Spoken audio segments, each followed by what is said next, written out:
You did not marry money. You married a person, a real person with a real laugh and real flaws and a way of looking at you that made everything else feel secondary. The fact that their family had money was something you were aware of. You would have had to be willfully blind not to be. But it was not the thing that made you say yes. You said yes because of the person. The money was context, not motivation. What you did not understand on the day you said yes was that marrying a person from a wealthy family is not just marrying a person. It is entering a system, a set of rules, expectations, dynamics, and unspoken codes that the family has developed across generations, and that every new member is expected to absorb without anyone formally teaching them. Nobody hands you a manual. Nobody sits you down and explains the rules. You are simply expected to know them, and the consequences of not knowing them are felt before you understand what you violated. This is the education nobody gives you before you enter. Here it is now. The first thing you notice is not the houses or the cars or the vacations that happen in places you used to only see in magazines. Those things are visible and they register, but they are not the first thing that changes how you understand the world you have entered. The first thing you notice is how they talk about money. Or more precisely, how they do not talk about money. In most families, the kind you came from, the kind most people come from, money is discussed with a combination of anxiety, aspiration, and specificity. How much things cost, how much people earn, what something is worth. Money is a subject because money is a concern, and the concern makes it present in conversation. In a wealthy family, money disappears from conversation. Not because it is absent, it is everywhere, in the quality of everything, in the options that are available, in the complete absence of the calculations that ordinary life requires. But it is not discussed. Discussing money directly is considered, in the specific culture of old or established wealth, to be a marker of insecurity. People who have had money for a long time do not talk about it because they do not need to. The money is not aspirational for them. It simply is. And things that simply are do not require constant acknowledgement. You come from a world where talking about money was how you managed it. You enter a world where talking about money marks you as someone who does not belong. The adjustment takes longer than you expect, and the mistakes you make during the adjustment period leave impressions that take years to fully correct. The rules nobody states. The rules of a wealthy family are not posted anywhere. They are transmitted through reaction, through the slight pause that follows something you said, through the look exchanged between family members that you were not meant to see but did, through the praise given for things you did not know were being evaluated, and the silence that greets the things you got wrong. Rule 1. Do not ask what things cost. This applies to everything: the house, the holiday, the gift, the renovation, the school the children attend. The question marks you as someone for whom cost is a constraint, and in this family, cost is not supposed to be a constraint. If you need to ask, you have already revealed something about your relationship to money that the family would prefer not to have confirmed. Rule 2. Generosity is expected, but not announced. Wealthy families give. They give significantly, and they give to causes and institutions that align with the family's values. But the giving is not discussed at the dinner table. It does not feature in conversation as an achievement. Philanthropy in old money culture is considered a responsibility, not a performance. The family member who announces their giving has misunderstood what giving is for. Rule 3. Employment is respected, but not primary. In the family you married into, work is something you do because you are the kind of person who contributes, not because you need the income. The distinction matters because it changes the relationship to work entirely. Nobody in this family is working because they have to. They are working because they choose to. And the choice to work in certain fields, at certain levels, in certain ways, carries social meaning within the family that has nothing to do with the salary and everything to do with what the work says about who you are. Rule 4. Appearances are curated but not flashy. There is a specific aesthetic that old money families maintain that is distinct from the aesthetic of new money. New money is visible: the newest car, the largest house, the most recognizable brand. Old money is understated: quality without logo, age without obsolescence, spaces that look collected rather than purchased. The house is not decorated to impress visitors. It is maintained because this is how the family has always lived. Learning to read this aesthetic and to present yourself within it without overcorrecting into your old habits of either excess or its opposite takes time you did not know you would need to spend. The family dynamics.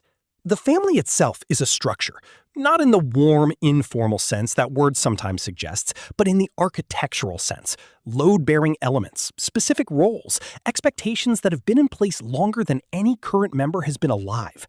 There is a patriarch or matriarch, or the memory of one, whose decisions and preferences shaped everything that followed, and whose influence continues to be felt in how the family makes choices, holds values, and relates to the wealth. Understanding this figure, even if you never met them, is essential to understanding the family. The money did not arrive neutrally. It arrived with a story, and the story shaped the people, and the people are the family you married into.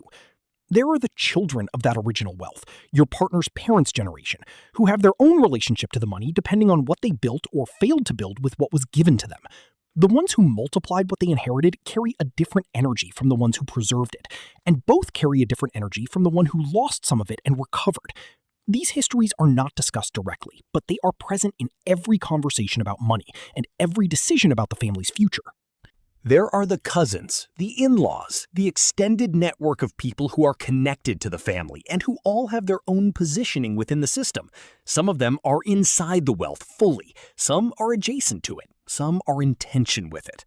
Learning who is who, not from what they tell you, but from what you observe, is one of the most important educations the first years of your marriage provide.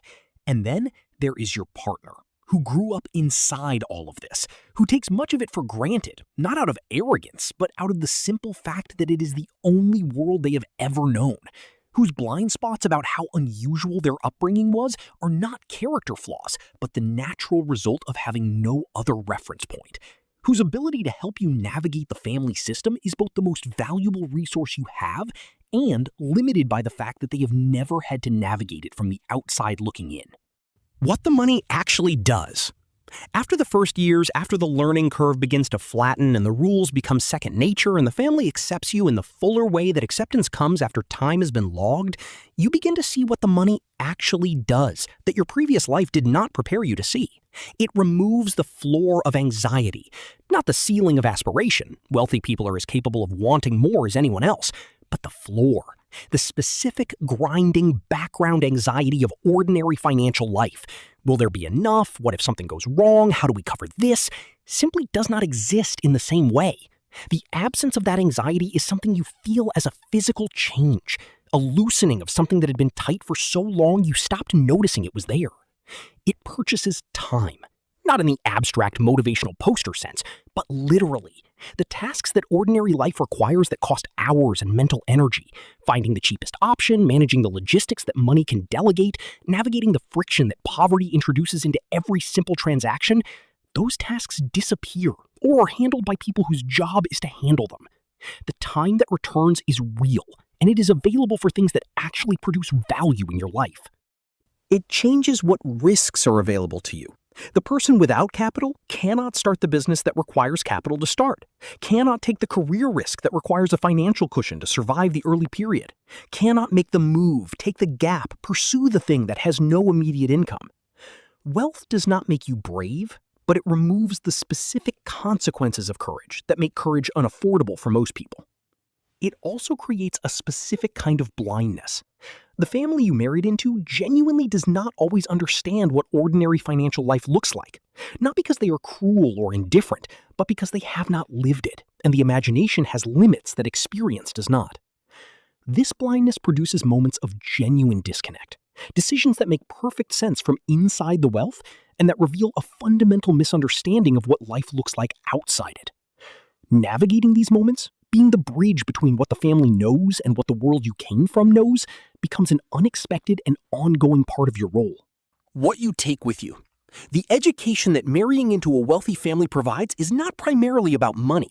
The money is the context. The education is about systems, about how people who have held significant resources for a long time think about time, about risk, about reputation, about the difference between what is urgent and what actually matters.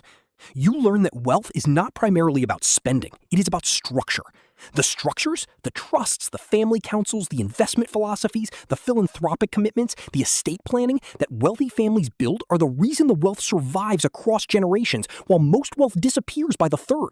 The money without the structure is temporary. The structure is what makes the money meaningful across time. You learn that reputation is a form of capital that old money families protect with the same seriousness they bring to financial capital. The family's name means something in specific circles. It opens specific doors, carries specific expectations, and violating those expectations has consequences that are measured not in immediate financial terms, but in the erosion of something that took generations to build and cannot be rebuilt quickly. You learn that the rules, the ones that felt arbitrary or exclusionary when you first encountered them, exist for reasons that become visible over time.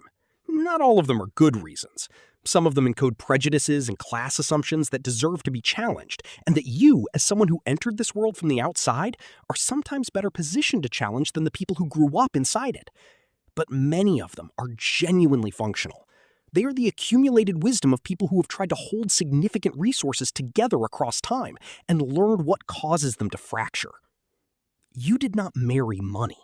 You married a person, but the person came with a world, and the world, once you learned its language, gave you an education that no classroom and no book could have provided in the same way.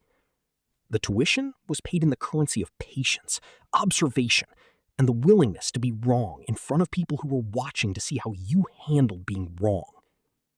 It was worth it. If this video gave you a new way of seeing wealth and the systems around it, subscribe to Cody Finance. New videos every week breaking down the financial realities that most people never get to see from the inside.